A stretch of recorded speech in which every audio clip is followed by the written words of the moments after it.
Gracias, señora Presidente.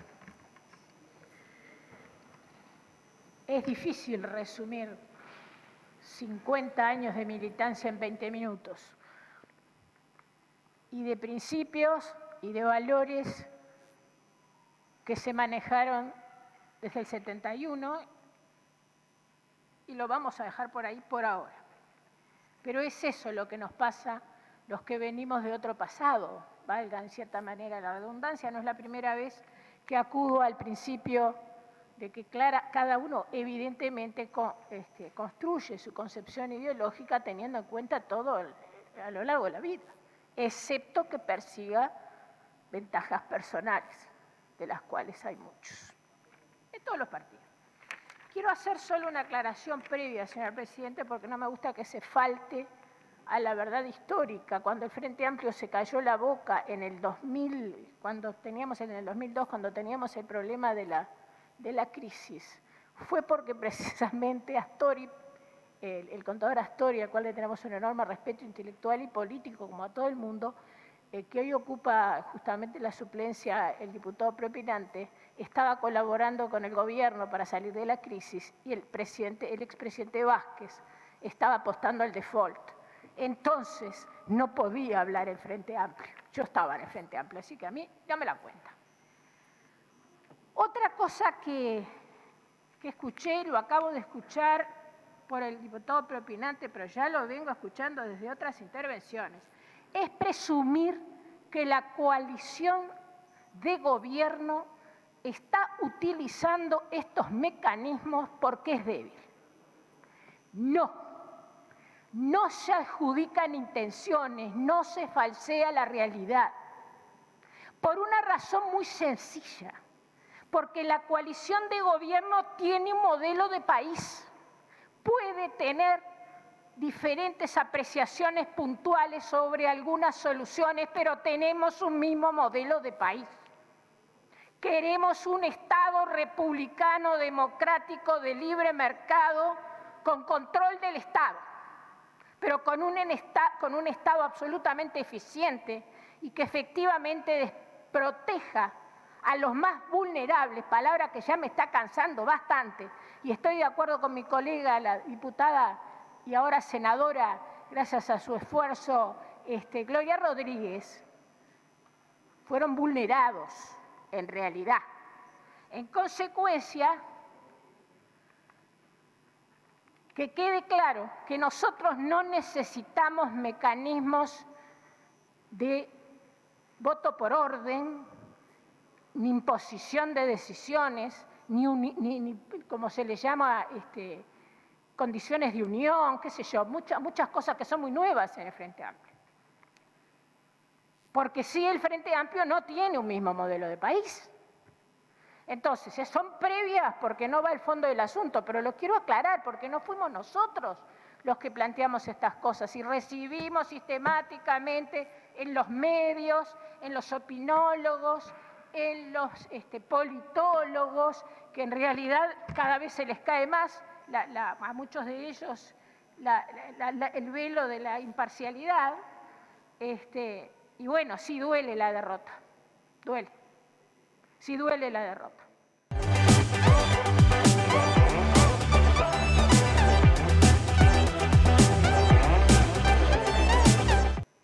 Y sobre todo duele cuando fue un golpazo fuerte y no se esperaba.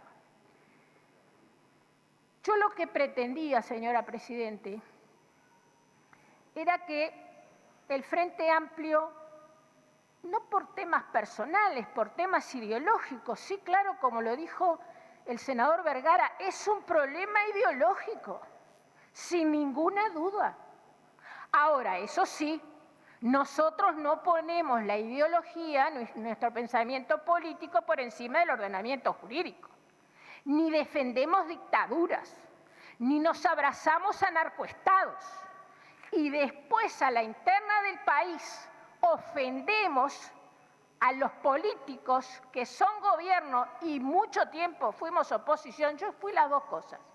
Fui gobierno y fui oposición, diciendo que estamos atentando contra el Estado de Derecho. adjudicándole a los legisladores del gobierno, de la coalición de gobierno, mal que le pese, que goza de muy buena salud, reitero, porque tiene un mismo modelo de país, intenciones que no tenemos. Al contrario, a los partidos fundacionales le van a enseñar lo que es un Estado de Derecho cuando lo fundaron y lo defendieron con sangre, el Estado de Derecho. Cuando los partidos fundacionales tienen una larguísima, desde su fundación, desde sus más de 180 años de historia, el respeto a la república, a la democracia y a la opinión de todos. Es muy duro, señora Presidente, leer esta moción. Yo de verdad sé que no me van a creer, pero mis colegas saben que siempre digo la verdad. Pueden estar de acuerdo o no. La verdad, yo no pensaba intervenir, no tenía nada preparado. Me pasó lo mismo que jurídicamente sí, obvio. Pero desde el punto de vista político, porque yo siempre tengo la esperanza que el Frente Amplio entienda que el camino de la confrontación no nos lleva al progreso como país. El camino de la confrontación nos lleva a dividirnos cada vez más y eso es lo que la gente, entre otras cosas, dijo, basta. A las trancadas con las manifestaciones, con los referéndums, con los plebiscitos, que no son lo mismo, y sería bueno que se estudiara. A los sectores, a la sociedad organizada, ¿qué es eso? No hay mejor sociedad organizada que el cuerpo electoral. El cuerpo electoral se pronunció ayer desde el punto de vista histórico y hubo algo que Luis Lacalle Pou, porque además siento, miren que no somos tontos, que cuando se dice el presidente Lacalle se lo dice de una manera despectiva. No somos tontos, somos pocos y nos conocemos todos. El presidente Luis Lacalle Pou, recorriendo el país varias veces y comunicándose antes de ser presidente mano a mano con la gente sin manejar el Estado, y después, siendo presidente, se comunica realmente con la gente, incluso en situaciones graves como las que estamos viviendo. En consecuencia, sí que nos ofendemos. A nivel personal, no. A nivel político, no vamos a aceptar este tipo de agresividad. Y si no entendieron el mandato de la población, peor va a ser la situación para la coalición opositora, que no es un partido, es una coalición opositora. Hay incluso grados 5, como el doctor Botinelli, que recomienda un poco de humildad y de autocrítica y habla de la pérdida real y potencial de 400.000 votos por esa soberbia y ese manejo del poder que creyeron que era para siempre. Creímos que era para siempre. Yo estuve 5 años en esa situación. Conmigo fue difícil convencerme. Pero sí, se perdió. Pero se perdieron elecciones en un régimen democrático. Es la regla, es lo que corresponde.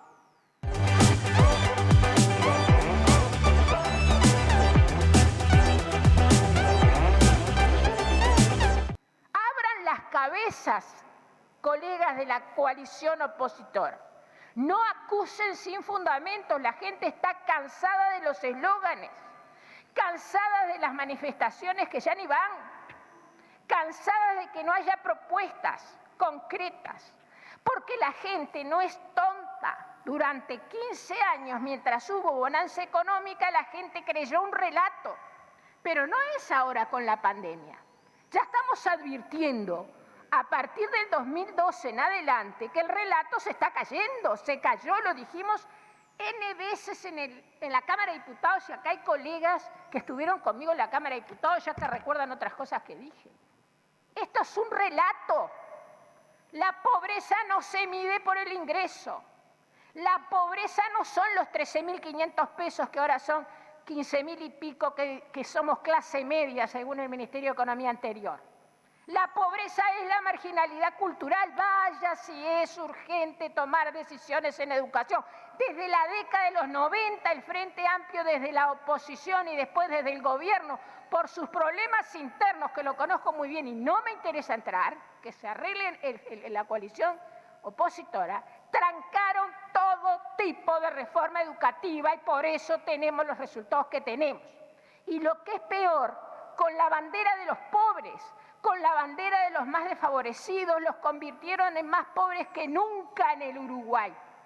Y yo he recurrido en la interpelación de 2016, cuando interpelé a la exministra de Educación y Cultura, que ya la UNICEF nos advertía la enorme brecha y la enorme marginalidad cultural que estábamos generando con un sistema educativo de mala calidad de la educación pública que permitía que el lugar donde, o que permitía por primera vez en el Uruguay, así nos dice la UNICEF, el lugar donde nace un niño determina su futuro. Yo no estaría acá, soy nieta de empleadas domésticas y jardineros analfabetos en italiano, porque la educación pública de calidad es lo que asegura realmente el principio de igualdad.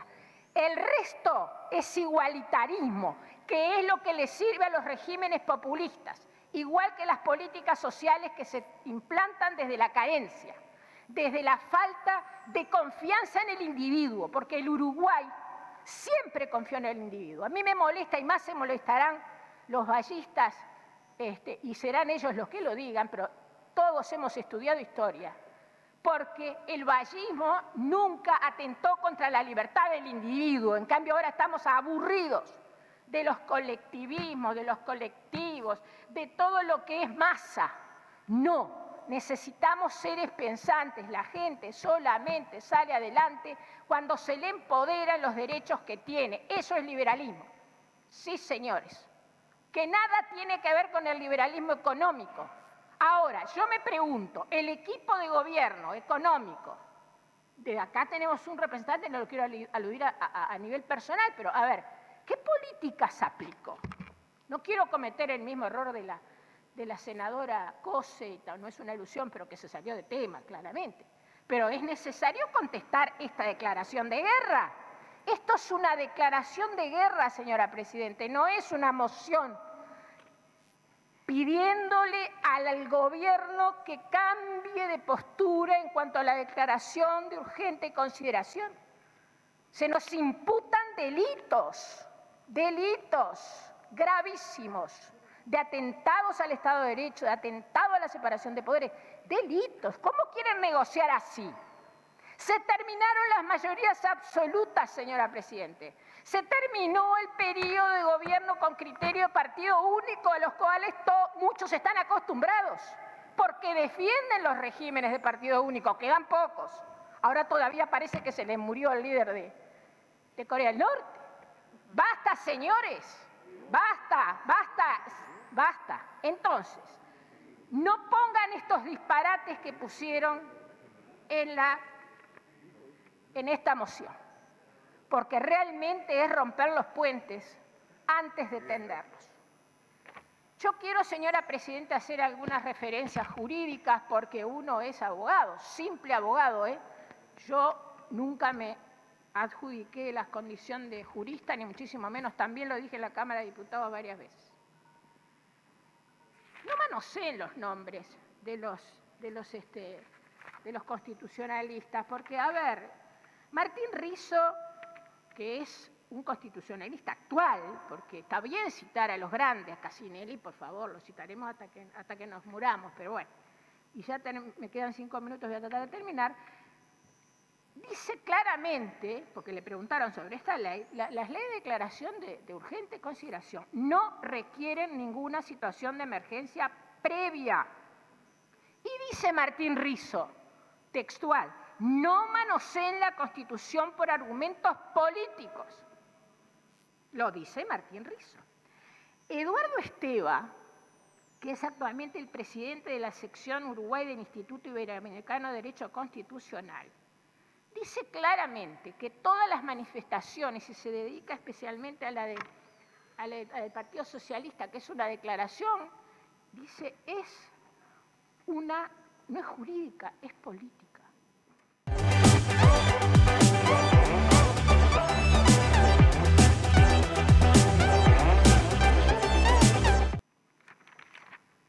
La carta de Cajarville, y con estas cosas termino, señora Presidente, lo dejo a nivel de carta.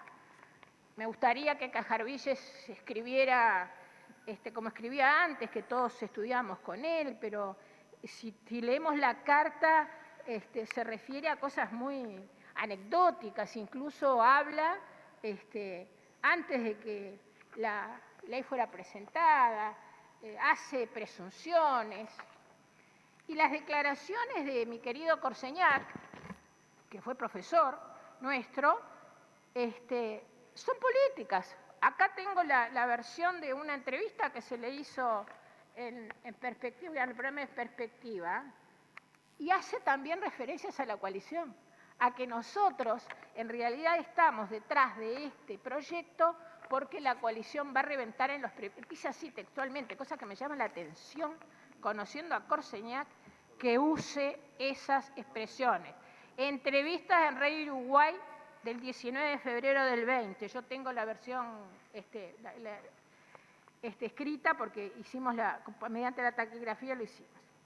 No voy a... Habla de luna de miel, o sea, que temas jurídicos no. Y con esto termino, señora Presidente, haciendo referencia también a un tema jurídico. Tenemos que entender cuando se puso este artículo en la ley, en la Constitución de 1966.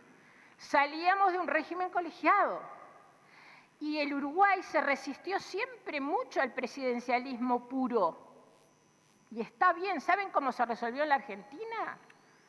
Dándole al presidente de la República el derecho de los decretos de urgente consideración, los DNU. Ahí sí que el Poder Ejecutivo impone su voluntad. Acá lo que hizo el constituyente sabiamente es depositar en el Parlamento la responsabilidad de la discusión. Yo entiendo que venir del Ejecutivo con asesores muy bien pagados por los dineros de los contribuyentes, con autos oficiales, con libre disponibilidad de los gastos de los dineros no públicos, de los dineros del Estado.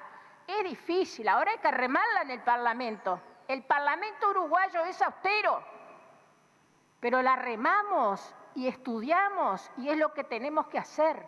Ahora, yo lo que pido, señora Presidente, no a título personal, sino a título de los votantes de la coalición de gobierno, es que respeten su voluntad porque en ellos está depositada la soberanía, no en los discursos, no en las manifestaciones, no en la amenaza de recoger firmas. ¿Por qué no probamos a cambiar cosas?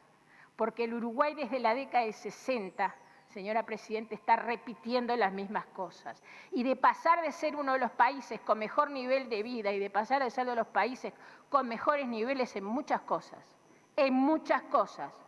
pasamos a estar al final de la tabla. Gracias, señora Presidenta.